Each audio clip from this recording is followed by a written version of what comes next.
All right, let's light this candle. Did you love Top Gun? Did you hate Top Gun? What did you think of the 1986 original? We're going to talk about that today. What did people think about Top Gun? What did the critics think about Top Gun? What was the positive reception? What was the negative reception? We're going to look at all of it on today's show. So welcome. Super excited to have you here. So when Top Gun was released back in 1986, it received a mix of praise and criticism from critics. While it was largely embraced by moviegoers, ultimately becoming a massive box office success and a pop cultural phenomenon. Here's an overview of both the positive and negative responses. All right, so let's look at the positive first.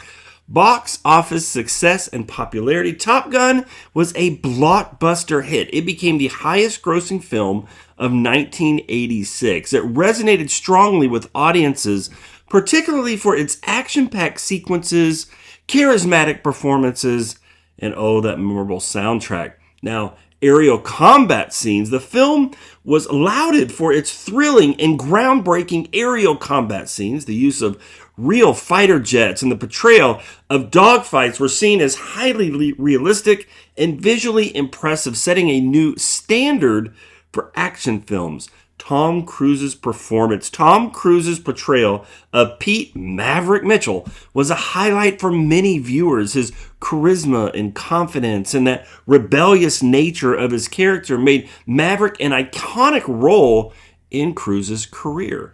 Then you have the soundtrack. The soundtrack featuring songs like Danger Zone by Kenny Loggins and Take My Breath Away by Berlin was a significant part of the film's appeal. The music became as iconic as the film itself and contributed to its enduring popularity. There's a lot of great story behind Kenny Loggins and Danger Zone and how he came to sing that. I'll put a link in the description from another channel that I thank, the Professor of Rock, who interviewed Kenny Loggins all about the music from Top Gun. That was a great interview. All right, and cultural impact. Top Gun was a lasting cultural impact. It did. It influences fashion and pop culture and even military recruitment. The film's portrayal of the Navy and its depiction of fighter jet pilots were credited with increasing interest in military aviation careers. There was a kind of a rush on people going to sign up for the Navy, wanting to become the next Maverick or the next Iceman or Goose for sure.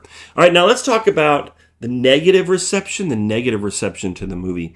One, they say, is a thin plot and thin character development. Some critics felt that the film's plot was weak and basically just a really simple formula with a focus more on style and action over substance. Now, character development, particularly by supporting characters, was seen as minimal and lacking depth.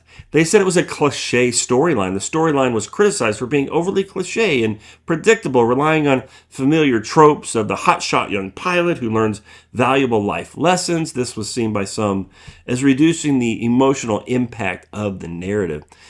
Some had negative response because it was overly patriotic tone. A number of critics pointed out the film's overly patriotic and militaristic tone, which they felt bordered on propaganda. The glorification of military life and the depiction of the U.S. Navy were seen by some as overly idolized. As a matter of fact, some of the bands that were asked to sing some of the songs and have songs in the soundtrack kind of backed away, worried about that military over glorification and worried about that. So it was kind of an interesting thing that was happening at that time.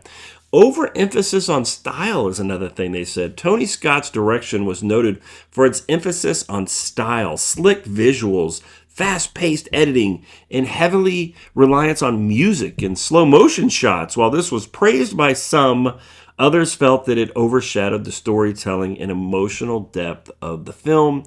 And then audience reaction. Despite the mixed critical reaction, audiences overwhelmingly enjoyed Top Gun. It became a cultural touchstone for the 1980s, with many viewers embracing its action and romance and the cool factor associated with fighter pilots. The film's visuals and auditory spectacle, along with Tom Cruise's star power, made it a beloved movie for many, even if it didn't necessarily impress all the critics. In summary, while Top Gun may not have been a critical darling, it achieved significant success with moviegoers, and it has endured as a classic action film thanks to its iconic moments, memorable characters, and cultural impact, and of course spawned what I felt like an incredible sequel many years later that had everybody waiting for it. What was my thoughts on the film? I love the film. I was a kid in 1986 going to the theater watching this absolutely fantastic. Not only I thought the characters were great, I thought the love story was great, but those action sequences were untouchable for other movies I had seen, and it really set that bar really high. So yes, the critics may not have loved it, but the people that mattered, the audience, us, I thought it was incredible. What did you think of Top Gun? Leave me a message, leave me a comment, let me know what you thought. If you're enjoying the show, be sure to subscribe, like, follow, all that kind of fun stuff. We'll be back soon talking about something random for sure.